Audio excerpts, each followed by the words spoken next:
나는 포도나무요 너희는 가지라. 그가 내 안에 내가 그 안에 거하면 사람이 열매를 많이 맺나니 나를 떠나서는 너희가 아무것도 할 수 없음이라.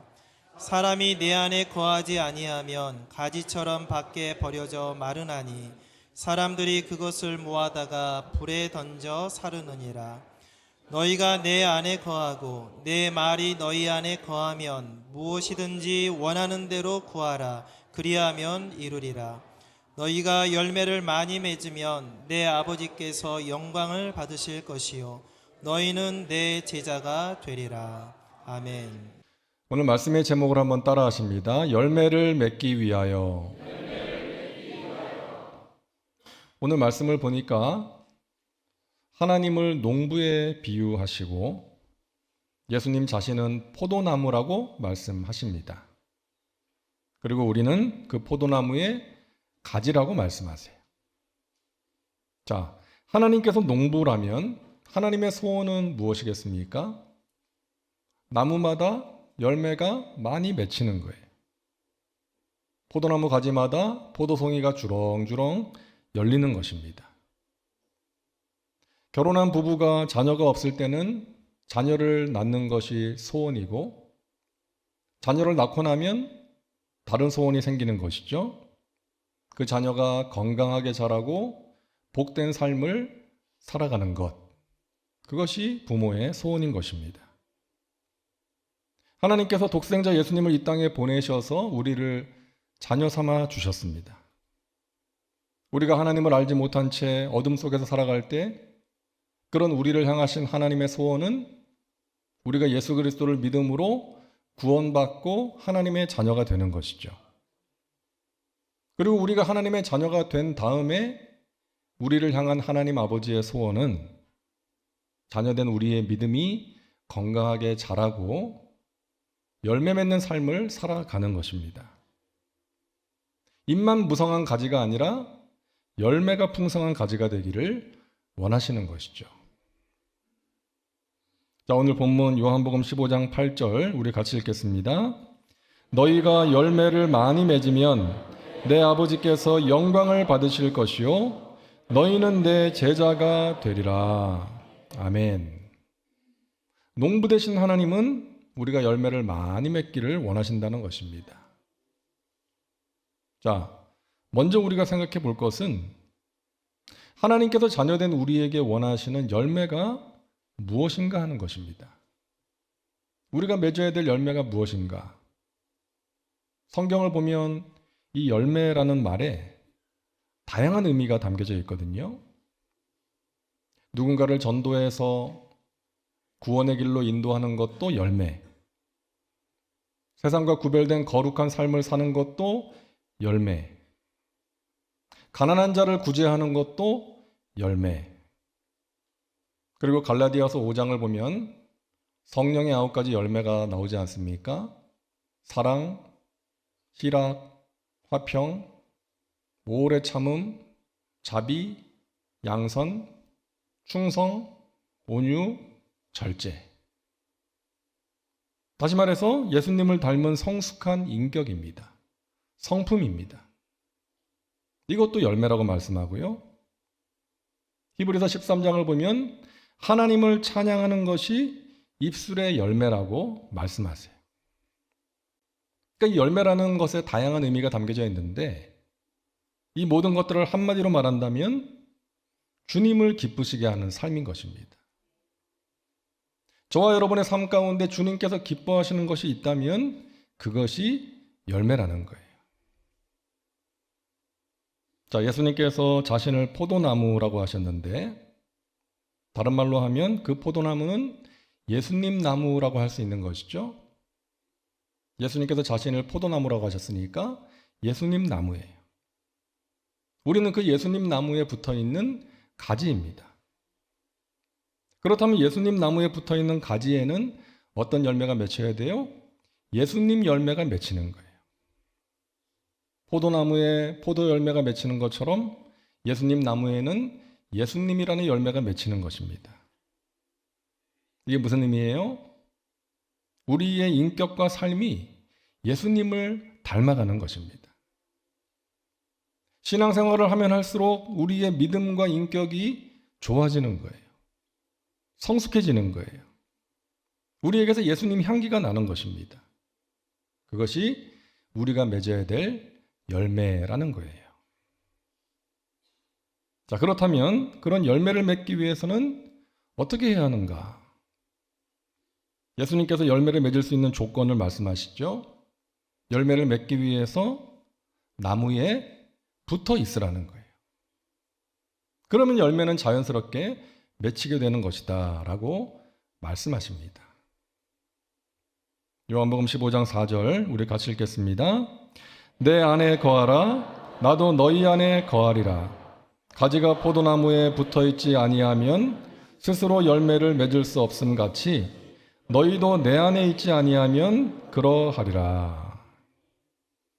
여러분, 가지 스스로가 열매를 맺을 수 없다는 거죠. 가지가 할 수 있는 일은 나무에 붙어 있는 거예요. 그러면 나무의 뿌리가 양분과 수분을 끌어올려서 가지에게 공급해주고, 그러면 잎이 나고 꽃이 피고 열매가 맺히는 것입니다. 여러분, 이것이 열매 맺는 삶의 비결이에요.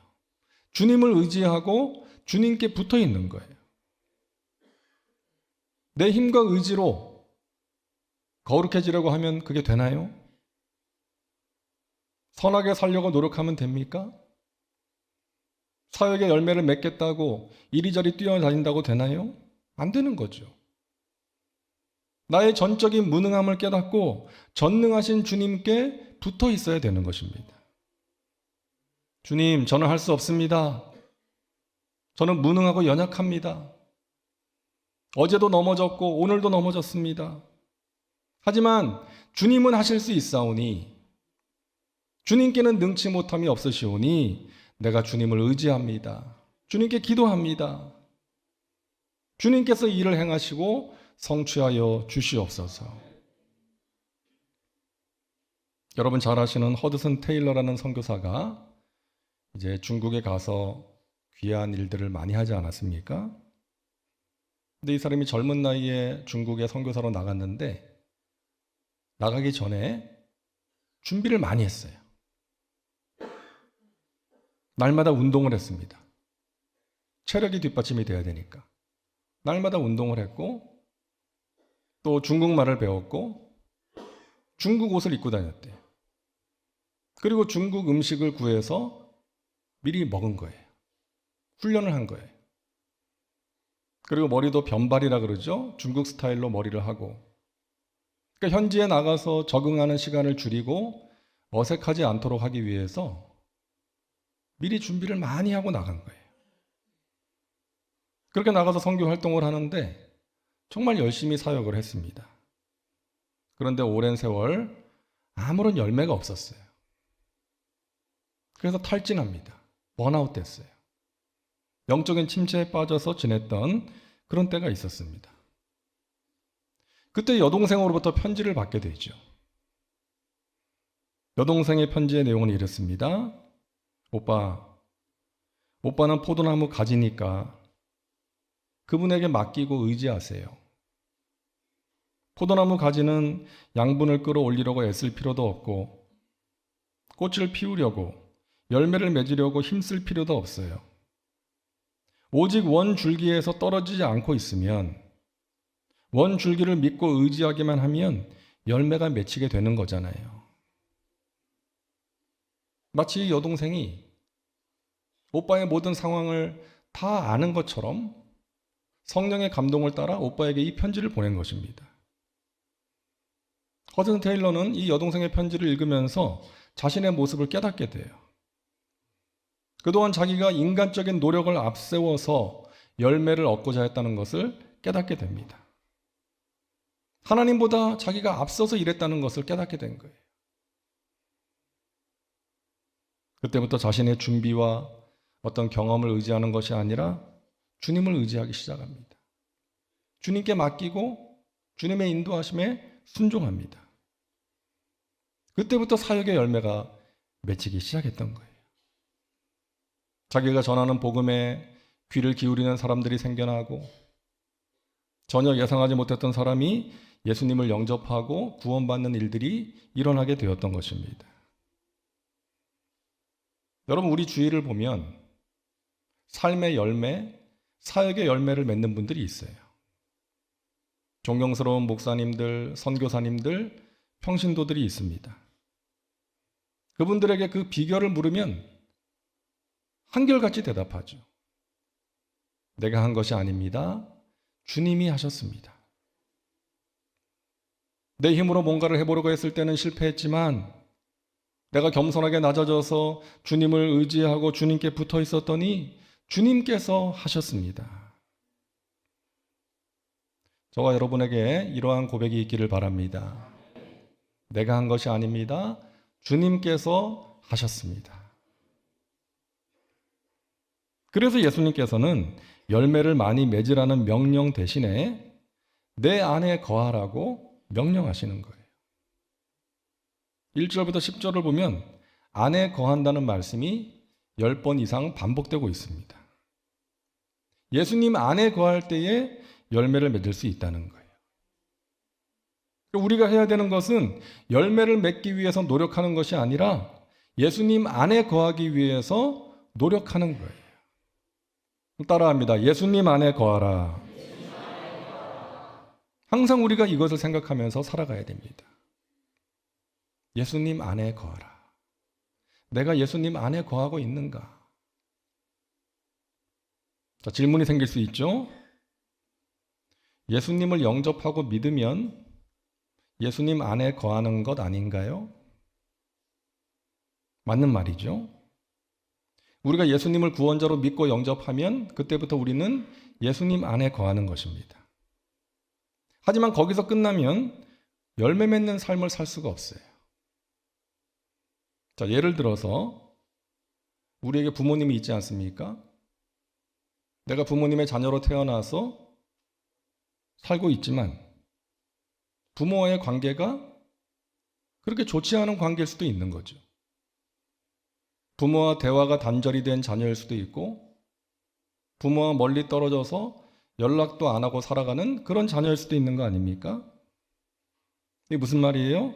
자녀가 된 것으로 끝나서는 안 되고 부모와의 관계가 아름답고 친밀한 관계가 되어야 한다는 거예요.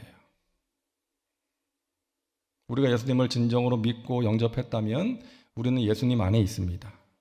그런데 거기서 끝나서는 안 되고 예수님과의 관계가 깊고 친밀한 관계가 되어야 한다는 거예요. 이 사실을 가르쳐주는 대표적인 말씀이 요한계시록 3장 20절이죠. 우리 같이 읽겠습니다. 볼지어다 내가 문 밖에 서서 두드리노니 누구든지 내 음성을 듣고 문을 열면 내가 그에게로 들어가 그와 더불어 먹고 그는 나와 더불어 먹으리라. 아멘. 이게 누구에게 주신 말씀이에요? 불신자들에게 주신 말씀이 아니라 라오디게아의 교인들에게 주신 말씀이에요. 예수님을 믿는 교인들이라 할지라도 예수님을 마음 문 밖에 세워둘 수 있다는 것입니다. 예수님과 함께하는 것이 불편해서, 예수님의 간섭을 받는 것이 싫어서, 예수님을 사랑하지 않아서 예수님을 마음 문 밖에 세워둔 채 살아갈 수가 있다는 거예요. 예수님 안에 거한다는 것은 마음 문을 열고 예수님을 모셔드리는 것입니다. 그리고 예수님과 함께 먹고 마시고 교제하면서 살아가는 거예요. 그럴 때 우리가 열매를 맺는 삶을 살아갈 수가 있는 것입니다. 여러분, 얼마 전에 저 강남역 인근에 있는 어느 건물 옥상에서 한 20대 청년이 교제하던 여자친구를 살해하는 사건이 있었습니다. 여자친구가 헤어지자고 해서 욱해가지고 죽였다는 거예요. 근데 여러분, 그 청년이 수능시험에서 만점을 받았습니다. 수능시험 만점을 받고 명문대 의대생이었어요. 사람의 생명을 다루는 의사가 되겠다고 의대를 다니는 그 사람이 사람의 생명을 그렇게 해친 것입니다. 여러분 얼마나 열심히 공부를 했겠어요? 얼마나 열심히 공부를 했으면 수능시험 만점을 받았겠어요? 수능시험 만점을 받고 명문대 의대에 진학을 했을 때 사람들이 얼마나 박수를 쳐주고 부러워했겠습니까? 또 그 아이의 부모는 얼마나 아들이 자랑스러웠겠어요? 하지만 그렇게 좋은 머리로 열심히 공부를 하고 좋은 성적을 받는 그러한 기술은 갖췄지만 인성을 갖추지 못했고 결국 자기 마음 다스리지 못해서 사람을 죽이는 살인자가 되어버린 것입니다. 저는 이 사건이 오늘날 이 사회의 문제를 단적으로 보여주는 사건이라고 생각해요. 여러분, 우리가 예수님께 붙어 있어야 되고 예수님 안에 거해야 되는 이유가 여기에 있는 것입니다. 그렇지 않으면 죄를 이길 수가 없고 열매 맺는 삶을 살 수가 없기 때문이에요. 여러분, 인간이 얼마나 악합니까? 얼마나 연약합니까? 헤어지자는 여자친구의 말에 사람을 죽이는 그런 악마와 같은 짓을 하는 것이 인간이라는 거예요. 여러분, 우리가 왜 예수님을 믿어야 합니까? 물론 천국 가고 영생을 얻기 위해서죠. 그와 함께 이 땅을 살아가는 동안에 사람답게 살기 위해서 우리는 예수님을 믿어야 되고 예수님과 동행해야 하는 것입니다. 우리 안에 불쑥불쑥 일어나는 악한 생각이 있잖아요. 탐욕이 있고요. 이기심이 있습니다. 이러한 것들을 성령의 도우심으로 제어할 수 있어야 되는 거예요. 그럴 때 죄에 매여 사는 것이 아니라 죄를 이길 수가 있고 그래야 하나님의 자녀답게 살 수가 있고 그럴 때에 하나님께서 기뻐하시는 삶의 열매를 맺을 수가 있다는 것 여러분 기억하시기를 바랍니다. 우리는 예수님 안에 거해야 됩니다. 예수님과 친밀한 관계 속에서 예수님과 동행하며 살아가야 되는 거예요. 자, 그렇다면 우리가 예수님 안에 거하기 위해서 구체적으로 무엇을 해야 됩니까? 오늘 요한복음 15장 7절을 우리 같이 읽겠습니다. 너희가 내 안에 거하고 내 말이 너희 안에 거하면 무엇이든지 원하는 대로 구하라. 그리하면 이루리라. 아멘. 자, 내 말 그리고 구하라. 이 두 단어에 주목할 필요가 있습니다. 따라합니다. 내 말이 너희 안에 거하면. 여러분, 우리가 예수님 안에 거한다는 것은 예수님의 말씀이 우리 안에 거한다는 것과 같은 의미예요. 우리가 예수님 안에 거하는 삶을 살기 위해서는 예수님의 말씀을 마음에 담고 살아가야 되는 것입니다. 예수님은 지금 이 땅에 안 계시죠. 하지만 예수님의 말씀은 지금도 살아서 역사하고 계시는 것입니다. 그래서 우리가 예수님의 말씀을 마음속에 담고 살아가는 것이 예수님을 마음속에 모시고 살아가는 거예요. 모세의 뒤를 이어서 이스라엘의 지도자가 된 여호수아, 마음에 큰 부담과 두려움을 안고 있는 여호수아에게 하나님께서 말씀하시죠. 오직 강하고 극히 담대하여 나의 종 모세가 내게 명령한 그 율법을 다 지켜 행하고 우로나 저로나 치우치지 말라.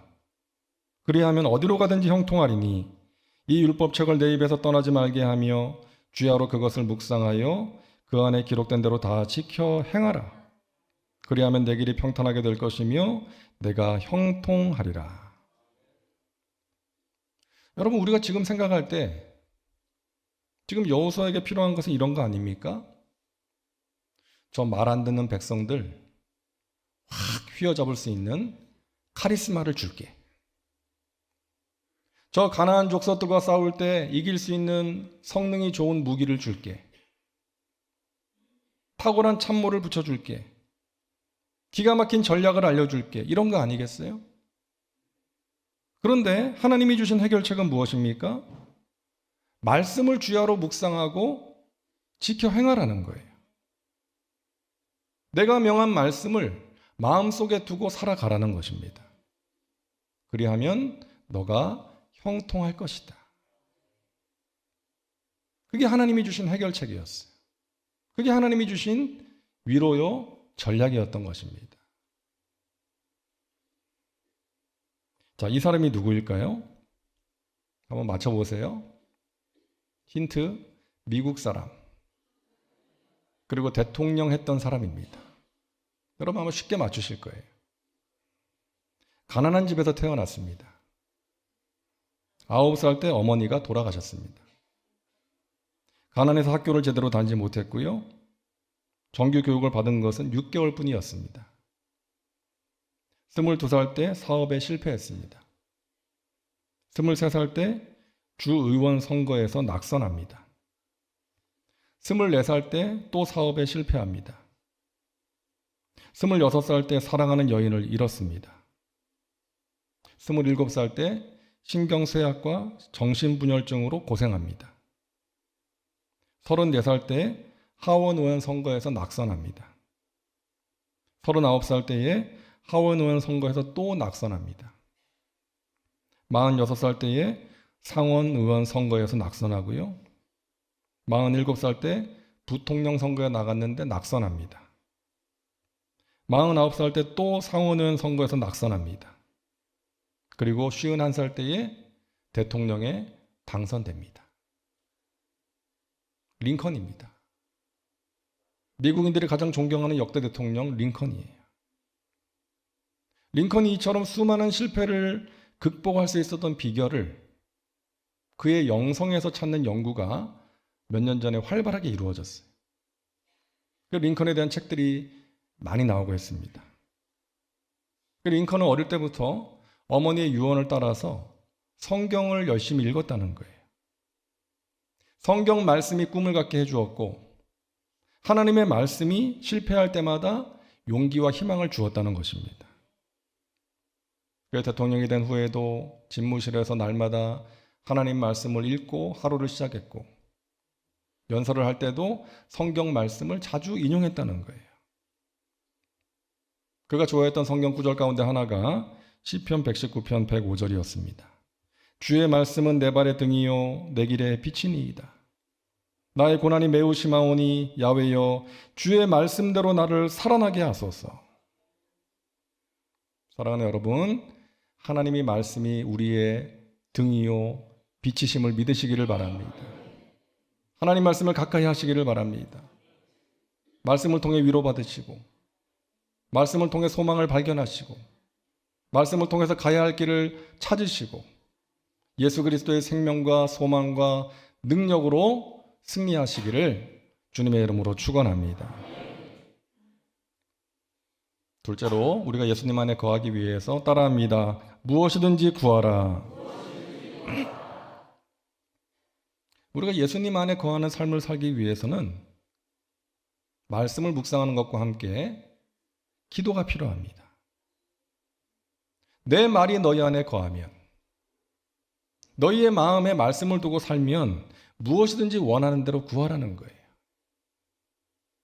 하나님 말씀을 마음속에 두고 살아가는 사람은 하나님의 뜻대로 구할 것이기 때문에 무엇이든지 구하라고 말씀하세요. 하나님께 무엇이든지 말씀드릴 수 있는 친밀한 관계인 것입니다. 사랑하는 아들아 딸아, 너의 고민이 뭐니? 무엇이든지 말해봐. 내가 다 해줄게. 하나님께서 이렇게 말씀하시는 거예요. 미국에서 있었던 일인데요.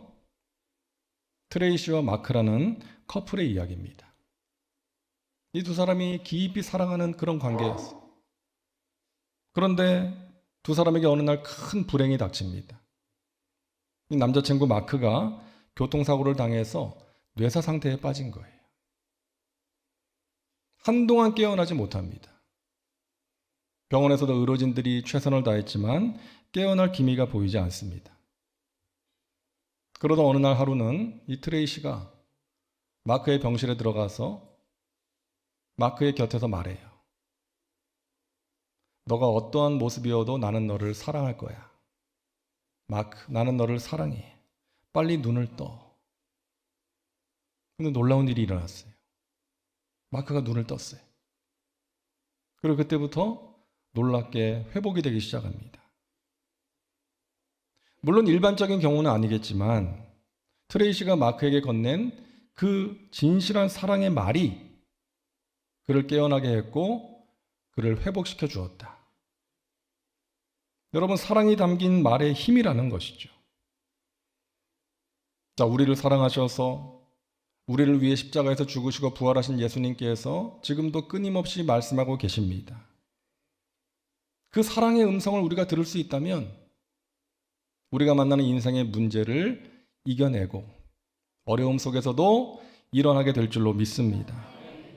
그 주님의 말씀이 우리를 저주와 흑암의 자리에서, 절망의 자리에서 일으켜 세워주는 것입니다. 그래서 우리는 그 주님의 말씀을 사모하며 절망의 자리에서 갈망의 자리로 나가야 됩니다. 예수님의 음성 듣기를 갈망하면서 주님이 주시는 말씀을 사모하면서 예수님의 품 안으로 파고 들어가야 되는 거예요. 중요한 것은 오늘입니다라는 글입니다. 우리가 오늘 할 것은 아무것도 염려하지 말고 오직 감사하는 마음으로 하나님께 기도하면서 최선을 다해 살아가는 것입니다. 그렇게 하면 결과는 하나님께서 알아서 해주시는 것입니다.